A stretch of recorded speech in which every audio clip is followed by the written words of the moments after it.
Bonjour à tous, bienvenue du coup pour ce petit talk sur la sécurité Active Directory.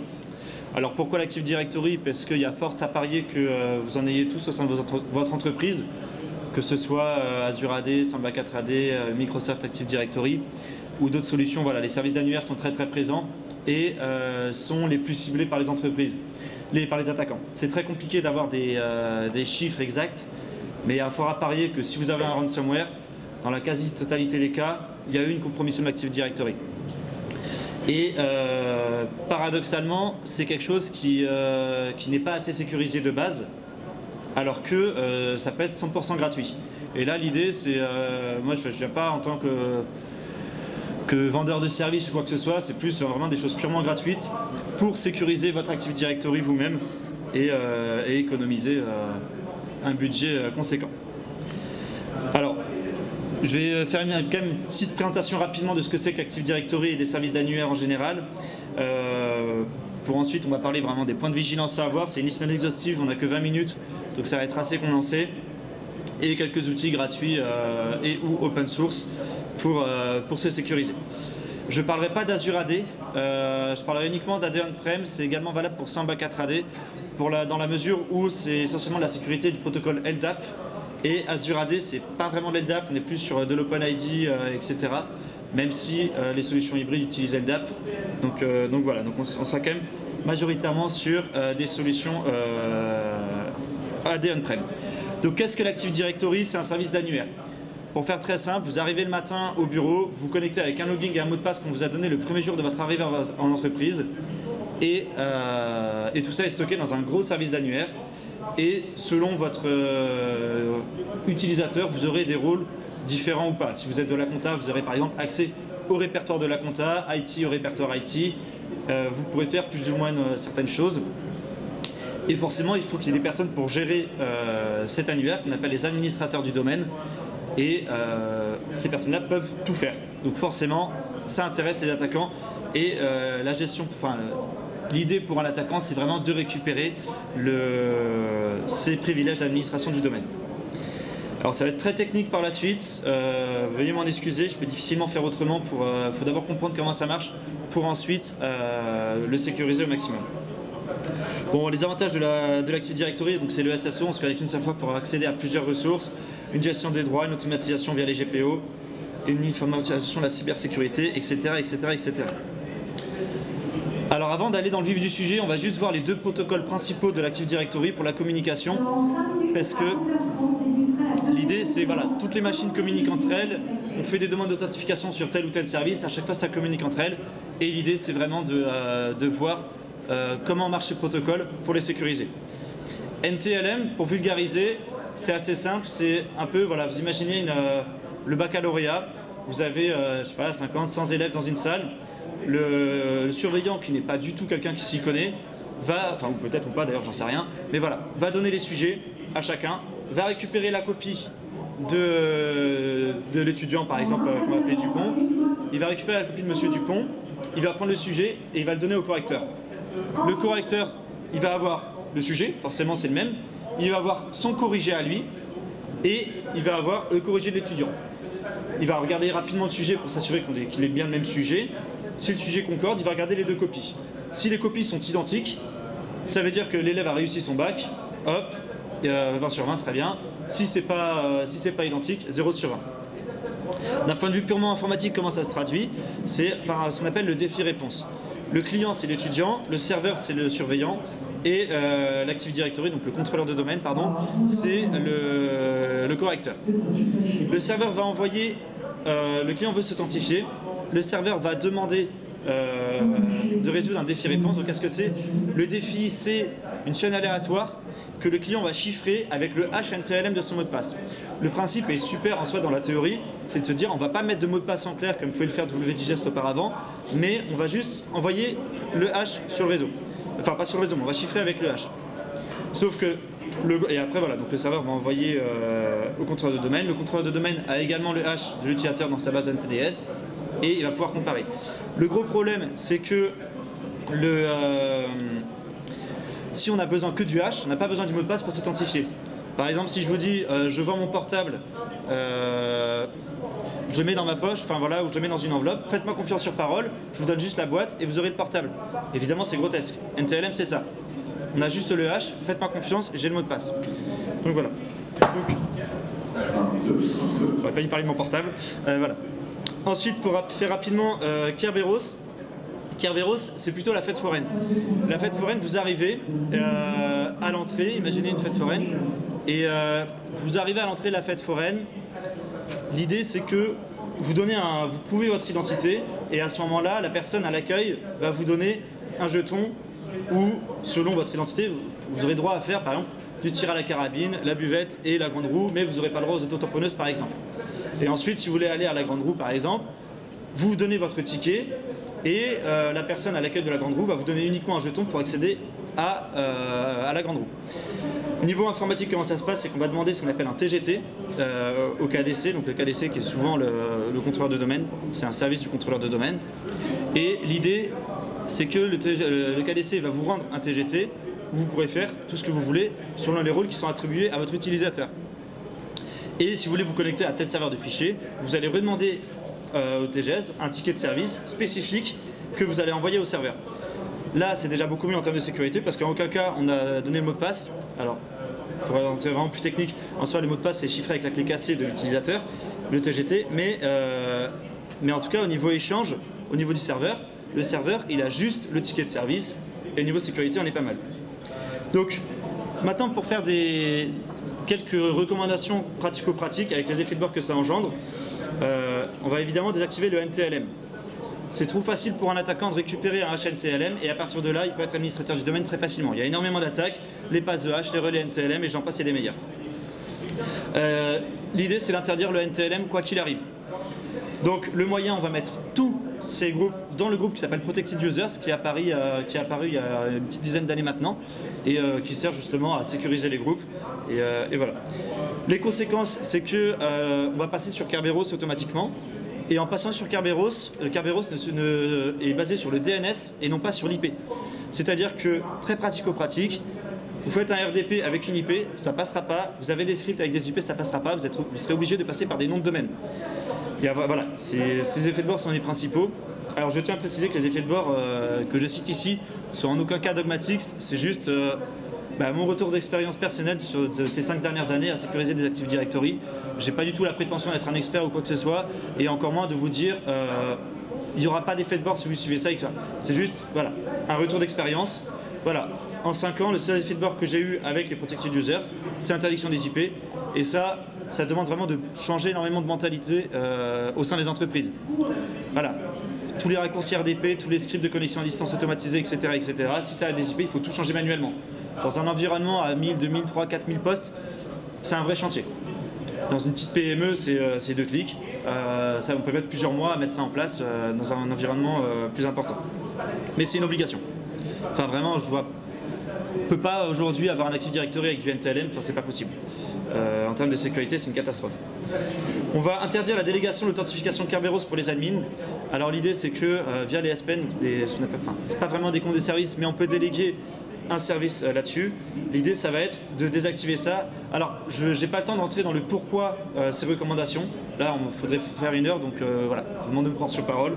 On pourra échanger évidemment après, si vous voulez, sur le pourquoi c'est important. Mais voilà. Donc pareil, le groupe Protected Users permet d'éviter la délégation d'authentification Kerberos pour les comptes administrateurs. On peut également cocher la case. Là, pour ceux qui ont l'habitude de l'Active Directory, vous voyez, c'est la gestion d'un utilisateur. Et vous avez plusieurs paramètres dans la catégorie compte. D'autres qui sont intéressants que je ne vais pas développer ici. Mais le compte est sensible, ne peut pas être délégué. Au niveau des effets de bord, de manière générale, il n'y en a pas, sauf s'il y a un SPN qui a été généré depuis un compte administrateur. Si c'est le cas, changez. C'est jamais de compte de service, de SPN, quoi que ce soit. SPN, tout le monde n'est pas au clair avec ça. C'est, par exemple, c'est le principe il peut y avoir qu'un seul service sur une machine. Par exemple, qu'un seul port 80 d'ouvert sur une machine, il n'y en a qu'un seul. Mais il peut y avoir plusieurs ports 80 d'ouvert sur d'autres machines. Et ce doublon unique de port 80 sur telle machine, ça s'appelle le SPN. Et généralement, il y a un utilisateur derrière qui va essayer de l'exploiter. Donc voilà, interdire la délégation d'authentification Kerberos, on va empêcher notamment l'exploitation de la MS 14068 qui est apparue il y a quelques années et qui justement exploite les vulnérabilités du SPN en cas de délégation. On va protéger les échanges, les premiers échanges du protocole Kerberos ASREC à ASREP en mettant en place ce qu'on appelle le blindage Kerberos. C'est très simple à mettre en œuvre, c'est juste une GPO. Donc là, ce que vous avez vu, c'est qu'en fait, tout ce qu'on a vu jusqu'à présent, c'est très simple, c'est 3 clics. Ce qui est compliqué, c'est gérer les effets de bord et arriver à faire en sorte que ça se passe bien. Mais d'un point de vue technique, c'est très facile. Le protocole Kerberos, je n'ai jamais eu d'effet de bord là-dessus en mettant en place le blindage Kerberos. C'est une GPO, c'est rapide à mettre en œuvre, je n'ai jamais eu d'effet de bord là-dessus. Voilà. Encore une fois, prenez pas ce que je dis pour parole d'évangile, mais c'est intéressant. On empêche pas mal d'attaques, typiquement le mine in the middle sur Kerberos, du pass de ticket, enfin voilà, etc. etc. Bien que j'ai quelques doutes sur est-ce que ça empêche réellement le golden ticket ou pas. À titre personnel, j'ai quelques doutes. Je l'ai mis dans le doute, mais voilà, là, il faudrait vraiment demander à quelqu'un qui est réellement expert du sujet. Et ensuite, on va parler du silotage de l'AD, du tiering AD.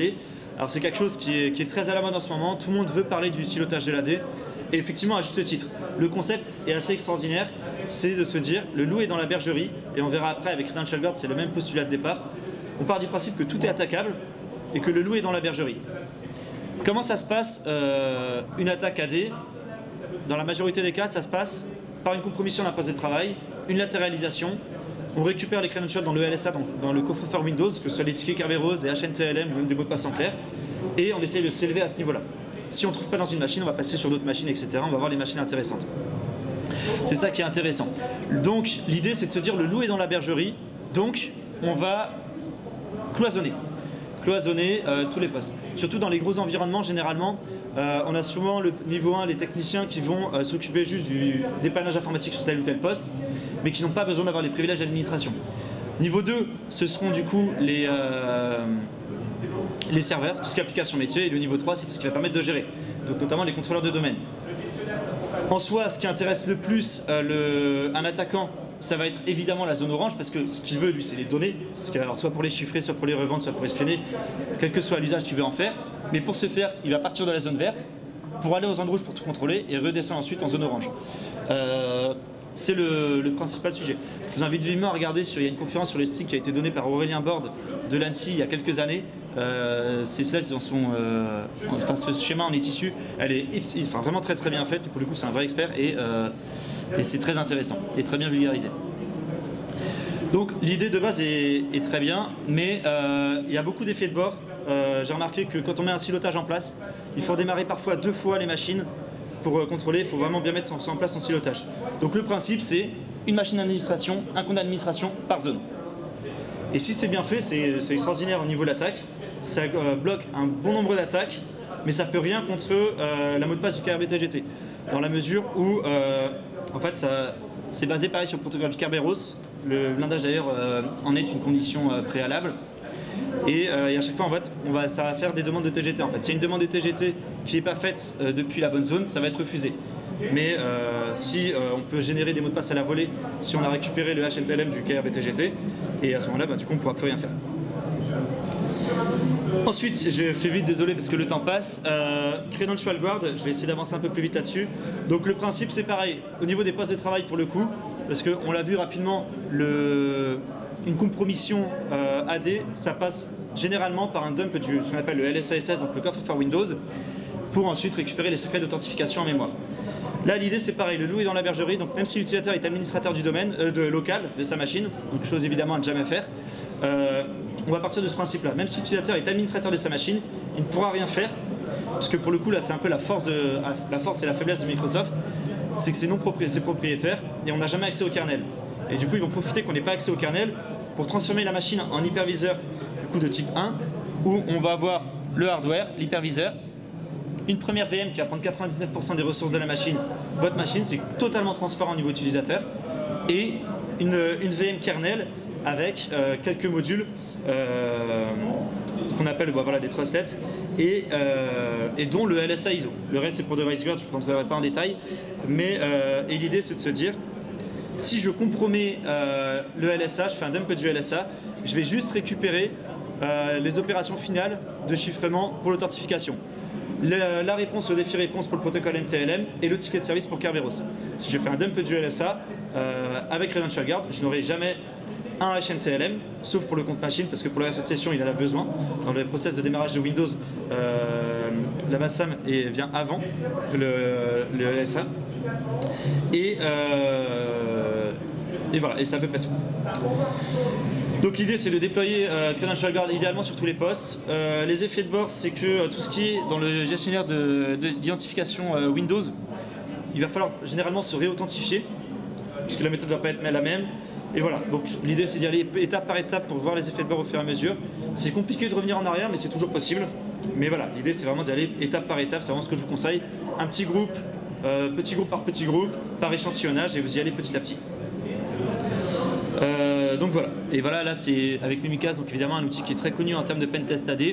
Si vous faites un export du LSA, et ben, il va vous dire LSA ISO, donc en gros, il y a Walou. Un autre petit tips qui est pas mal, qui mange pas de pain, c'est que, alors c'est vraiment pour bloquer les scripts qui disent, mais c'est toujours intéressant. Quand on veut faire un dump du LSA, la première chose qu'on va faire sur Mimikatz, ça va être privilège debug. Qu'est-ce que c'est? On va passer le programme en mode debug pour pouvoir travailler dessus et extraire des informations. Donc, ce qui est très simple, vous déployez une GPO en disant il n'y a que les administrateurs du domaine qui peuvent débugger des programmes. Et là, c'est pas mal parce que bon, j'ai vu pas mal de pentesters se casser les dents là-dessus. Et c'est assez intéressant, ça bloque un peu les scripts qui disent parce qu'après, si on crée un fichier de vidage, ça n'y pourra rien. On pourra créer un fichier de vidage même avec cette GPO, mais c'est toujours intéressant. Ensuite, changer le mot de passe du KRBTGT. Je suis désolé, j'avance assez rapidement, on pourra échanger après. C'est important justement pour éviter, s'il y a des golden tickets ou des silver tickets, de pouvoir régénérer le mot de passe et qu'il devienne obsolète. Microsoft a fait un site sur GitHub qui est très bien fait. Et quand on suit ce script, donc l'idée c'est qu'il y a plusieurs modes. Un mode test, un mode, on va faire ça en mode sur un environnement de test. Et après le vrai mode, il y aura vraiment des vrais changements pour changer le mot de passe du KRBTGT. Si on fait bien avec ce script, c'est très rare qu'il y ait des effets de bord. Par contre, si vous le faites comme un bourrin, clic droit et réinitialiser le mot de passe, ça risque de faire planter. Ça m'est arrivé récemment, j'ai obligé de restaurer les sauvegardes précédentes parce que j'étais trop pressé, j'ai voulu faire ça vite. Et voilà. Mais si on fait bien ce script rapidement, si on fait bien ce script, on prend le temps de se poser, il y a très peu d'effets de bord. Ensuite, Picastle. Donc là, on va parler vraiment des outils. Il y en a 3 vraiment qui sont très bien faits, qui sont gratuits pour sécuriser l'Active Directory. Picastle, c'est vraiment un bijou, il est très très bien fait. Il permet de... voilà. Donc là, c'est histoire de me la péter un peu, j'ai mis ça avec tout en blanc. Donc il n'y a plus de... Tous les problèmes ont été corrigés. Mais voilà, ça va vous donner un score. Je vous conseille, pour que ce soit représentatif, d'accumuler les 4 sorts. Donc que ce soit sur la partie objet, que ce soit sur la partie compte à privilège, les relations d'approbation ou les anomalies de manière générale. Cumuler les 4 scores, ça vous donnera un aperçu assez exhaustif. Parce que si par exemple vous avez anomalie 50 et que le reste à 0, en cumulé ça vous fait 50, alors que si vous avez 50, 49, 35 et tout, ça vous fait un score beaucoup plus large. Donc je trouve personnellement que c'est plus représentatif de cumuler les scores. C'est un avis qui évidemment qui n'engage que moi. Et à chaque fois c'est très bien fait, ils vous prennent par la main, ils vous disent exactement comment faire et tout pour gérer les effets de bord. Pour mettre en place les recommandations, mais justement ils ne parlent pas trop d'effets de bord là-dessus. Purple Knight également. Purple Knight pour moi c'est un peu le niveau 2. Picastle est très bien pour commencer. Purple Knight a beaucoup plus de modules axés Kerberos. Donc c'est Semperis qui l'édite. C'est disponible gratuitement sur leur site. Et voilà. Je me suis permis de ne pas flouter le nom admin Morin pour rappeler un concept basique mais qui est très important. En aucun cas les comptes d'administration sont des comptes de session courante. Voilà, à titre personnel, il n'y a pas de secret d'État, hein, c'est partout dans toutes les entreprises, je me connecte avec mon nom de famille, donc je me log avec Morin et je n'ai aucun compte sur cette machine. En tant qu'RSSI, évidemment, j'ai les privilèges d'administrateur du domaine, mais je n'ai aucun compte sur cette machine. Et du coup, on crée des comptes spécifiques, admin du pont, admin du chemin, etc., pour s'authentifier. En aucun cas, on ouvre une session courante. Évidemment, en RDP, sur un DC ou sur un serveur, c'est différent, mais sur sa session courante, en aucun cas, c'est avec le compte commun. Et voilà, et Kerberos, Purple Knight c'est très bien fait, il y a beaucoup plus de modules sur Kerberos, il vient vraiment en complément de Picastle, et voilà, les deux sont vraiment importants. Et ensuite vous avez Arden AD, donc qui est très bien fait également. L'idée c'est vraiment un script, vous déployez un script, c'est assez facile, et ça va tout déployer, toutes les mesures, un peu les grandes mesures de Picastle Purple Knight. Donc c'est super dans la théorie, après je vous conseille de bien regarder les scripts un par un parce que ça y va de façon assez bourrine, et au niveau des effets de bord, vous les gérez pas trop. Donc voilà, typiquement là c'est Ça va vous déployer je ne sais pas combien de GPO et tout, ça va vous rechanger complètement la configuration de la Duke. Donc Active Directory, gère contrôleur, là vous gérez vos utilisateurs. Et ça va faire pas mal de choses. Donc maîtrisez vraiment les scripts un à un, regardez un peu les scripts un à un, qu'est-ce qu'ils font, etc. Maîtrisez les effets de bord, voilà. Renseignez-vous vraiment sur les effets de bord que ça peut avoir au sein de votre organisation avant de déployer Ardanade, mais c'est vraiment un outil qui est vraiment très très bien fait. Est-ce que vous avez des questions? Je suis désolé, j'ai débordé de 5 minutes. Non? Ouais. Oui, oui, bien sûr, oui. Les bonnes pratiques pour déployer Ardanade, bah déjà c'est d'abord Pink Castle, Purple Night, essayer de voir un peu quels sont les vrais problèmes, je pense, et maîtriser vraiment les effets de bord. C'est vraiment ça. Donc, et les principaux effets de bord qu'on a vus, c'est-à-dire, comme ça va désactiver NTLM, s'assurer qu'on n'ait aucune IP, s'assurer qu'on n'ait aucun SPN, ou alors pas sur des comptes administrateurs. En fait, ça va prendre un peu tous les grands principes de la sécurité AD, mais l'idée, ça va vraiment être de voir les effets de bord, et après, évidemment, pas parole d'évangile, donc vraiment tous les effets de bord que vous pourrez avoir. Donc l'idée, c'est vraiment de tester un peu, mettre les principales mesures à la mano vous-même, et après déployer Ardanade pour finaliser le travail. Ce serait plus simple que jamais. Est-ce que vous avez d'autres questions? Oui. Alors, vous avez dit ouais. dans l'idéal, utiliser la partie radius, faire attention. Et au pire, c'est créer des comptes de type